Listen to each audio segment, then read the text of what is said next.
آج بات کروں گی میں ذرا ان والدین کے حوالے سے کہ جو اپنے بچوں کی تربیت میں کہیں نہ کہیں جو ہے وہ کمی کا شکار ہیں، اور پھر وہ معاشرے کو بلیم کر دیتے ہیں، لوگوں کو بلیم دیتے ہیں کہ ایسا ہوا ایسا ہوا۔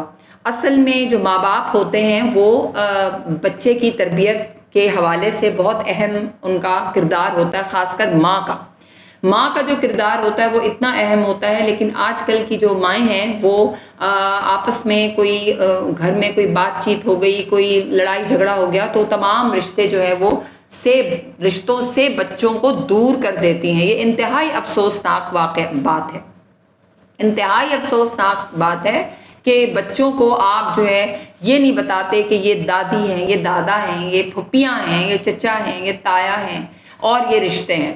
آپ جو ہیں اگر ایک عورت ہے وہ صرف اپنے جو رشتے ہوتے ہیں ان سے ہی اس کو تعلق ہو رہا ہوتا ہے کہ جی یہ خالائیں ہیں، یہ ماموں ہیں اور یہی اچھے ہیں، باقی جو ہے وہ ددیال اچھا نہیں ہے۔ دیکھیں بچوں کے ذہنوں میں آپ نے یہ نہیں ڈالنا ہے، میں نے اکثر گھروں میں یہ دیکھا ہے، اس لیے میں یہ بات آج ڈسکس کر رہی ہوں آپ سے، اور کہ ایسا کرنے سے بچے کے اوپر منفی اثرات ہوتے ہیں، اور پھر بچہ جو ہے وہ جب جیسے جیسے بڑا ہوتا ہے وہ ان رشتوں کو نہیں پہچانتا۔ یہ انتہائی افسوسناک بات ہے۔ آپ کا کیا خیال ہے؟ آپ مجھے ضرور بتائیے گا۔ آپ کے وقت کا بہت شکریہ۔